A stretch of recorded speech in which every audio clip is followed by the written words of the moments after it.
What's up, Star Wars nerds, and welcome to another episode of Brett on Fett. On today's episode, I've acquired my very first vintage Kenner mintoncard figure for my collection.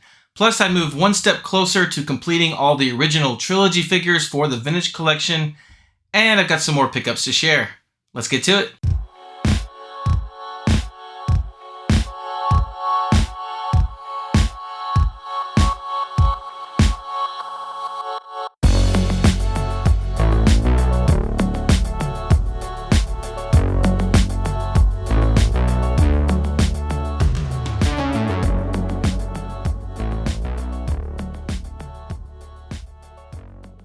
Welcome back to the channel. This is episode 62 of Brett on Fett. And before we get into my first ever vintage Kenner mintoncard figure, I do want to revisit the topic of completing my original trilogy figures for my vintage collection. And last week I was talking about my trip to ICCC and how I came a little bit closer. And I also mentioned that I had a couple of figures on order that hadn't arrived yet.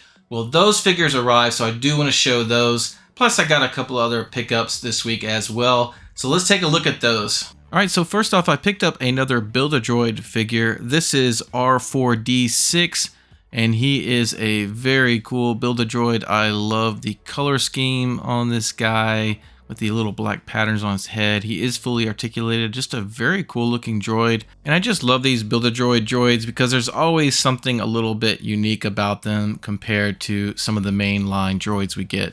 Next, I don't often show Lego Star Wars on my channel, but I picked up this microfighter of the Slave One, and it's fine. It's a pretty cute little Slave One. I picked this up because I really wanted just another Boba Fett minifig, but I was kind of disappointed because look at this thing. First off, the chest plate armor green does not match the green of his helmet and jetpack. And then I noticed his rangefinder is missing, and I thought it was just missing in mine, but I looked on the box, and sure enough, he's not supposed to come with a rangefinder. Here is my custom book of Boba Fett that I picked up a few months ago, and this is so much better. He's got the comma, he's got an actual chest plate, he's got printing on the front and the back of his legs, and I just can't get over that Lego left out the rangefinder. It's like you got on one hand, you got Hasbro putting rangefinders on figures that aren't supposed to have them, and then Lego leaving them off figures that are supposed to have them. Alright, so in Mandalorian Season 3, there was this really cool electric blue protocol droid. His name is RG-255, and ever since I saw that guy, I really want Hasbro to make that figure. Well, I picked up this custom figure from Shane Davison of 5 Idiots Talking Toys. He does a lot of cool custom paint jobs for vintage Kenner figures. And this is a vintage C-3PO that he painted this electric blue that's very similar to that RG-255 droid in the show. And so I just had to have it. I don't collect a lot of custom stuff like this, but I had to have this one. It is very cool. Shane did a great job on this. He has his own little artistic touches, little splotches here and there of other colors, and it's just a really beautiful little custom droid. And this is just going to have to do until I get Hasbro to make me an authentic RG-255 from the show. Next up, it's not Star Wars, but I found a short round from Indiana Jones and the Temple of Doom and the retro wave. I've been looking for this one for a while. I've had a tough time, and when I have found him, the bubble was coming off the card back. Apparently this is an issue with the short round figures. The other issue with this wave, they increased the cardstock thickness, but they're still coming bent like this. All the indies I've seen from this wave in the store have all had that same curl to them. It can be flattened with a book, so at least it's not creased. But this is a cool card back, and I really like this figure. It's just a very cool figure. Not a whole lot to it, but I like that he comes with a torch. And so just goes well with that Temple of Doom indie. So great find. You can see on mine that glue looks like it's starting to come undone there. So a little worrisome. I'm going to put this thing in a star case and hope that it doesn't just fall off over time. But anyways, it's a neat figure. I really like how these indie retro figures look. The card backs look great. It's just a shame they can't get the glue and the packing down this day and age. Alright, so in my last video I talked about the Return of the Jedi figures. I'm still missing for the vintage collection to complete all of my original trilogy figures. And last time I showed you that I picked up Colonel Kraken and Pruneface. And this past week I got two very important figures for TVC, starting with the Princess Leia slave outfit. I have never had this figure. Although I have to admit I made a pretty big mistake when I ordered this particular one. See, I was getting it off of a Facebook live sale, and the vendor for this live sale had shown a preview a couple of nights beforehand of what they were planning on selling, and they showed an immaculate Revenge of the Jedi Princess Leia slave outfit, unpunched, great condition. And so I knew they were going to be selling that unpunched Revenge slave Leia, and that's the version I really wanted. And so I was looking out for that. Unfortunately, the night of the actual live sale was when I was at ICCC, and I was very busy hanging out with friends, a lot of distractions. We were walking to dinner and talking to, Boss Bounty and the other guys. And so I was very distracted while trying to keep up with this live sale. And I just saw the slave Leia and immediately claimed it. It's a claim sale and you've got to be quick. And, I just wasn't paying attention. And it turned out they had another slave Leia on the sale, which was this one. So it was completely my fault. I just ordered the wrong one.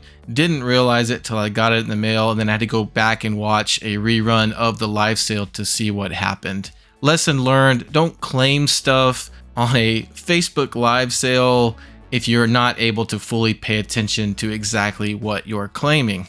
Now, the good news is I did pay what I would consider a fair market price given the condition of this figure. And you can see it's got some edge wear issues and a little bit of some scratches there. But the bubble's in great shape, figure's in great shape. If it weren't for those scratches there and the edge wear, it would be a all-around great figure. But it will do for now. I'll keep looking for a nice unpunched Revenge of the Jedi version. This is VC64. Man, I just love the backs of these cards from the earlier TVC 1.0. They were just so much better than what we got now. But overall, despite my mistake, I'm still happy with this pickup because it is an important figure for TVC because Hasbro will never make another slave Leia like this. And last but not least, I finally got the Darth Vader VC115 from Return of the Jedi, aka Emperor's Wrath Vader. I've been trying to get this one for a long time, and finally the right deal came along. It's not unpunched, but it's in great condition. It's a fantastic card back, very cool figure. Now I do have the Lost Line version of the Emperor's Wrath Vader. I've had it for several years now, but just never got the right deal for this VC115 Vader. And I've just been really needing this one to help finish my Return of the Jedi figures for the vintage collection. It's just such a cool figure, especially the card back. It's my favorite Vader card back. And the other thing neat about this one is it's the last figure from TVC 1.0 before Hasbro put a hiatus on the vintage collection. So you've got that aspect of it as well. That's pretty cool. All right, so now my spaces for missing original trilogy figures in TVC is getting smaller. I've just got 9 left, which he's pre-ordered. I've got Weequay left, which he's also pre-ordered, so I'll be getting those two pretty soon. And so that just leaves Lumat. I've got to find myself a Lumat. Every time I find someone selling them, they want just a little bit too much money or there's some major issue. So I'll keep looking. There's also still rumors floating around that he may get reissued. All right, so like many of you, my passion for Star Wars collecting grew from my love of the original Star Wars Kenner figures from when I was a child. Now I've got some Kenner figures loose I've had for a while. You've probably seen my collection here behind me of the original 12 figures that I collected many years ago. I've also got the 21B and the FX7, and I've got all the bounty hunters from Empire Strikes Back, etc. But what I've never had is an actual Kenner figure mint on card.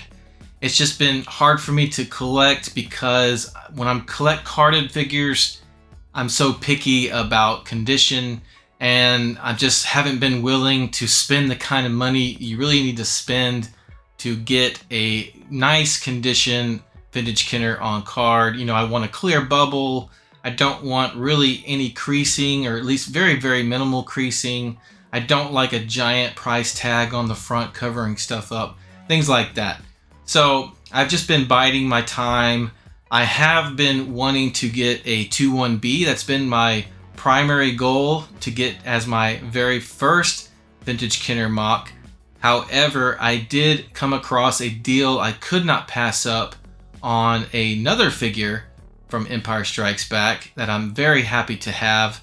So let's take a look. All right, so an opportunity came to make a purchase on a vintage Kenner mintoncard figure from Order 66 Toys. I know those guys very well. I buy from them all the time, and I just couldn't pass this deal.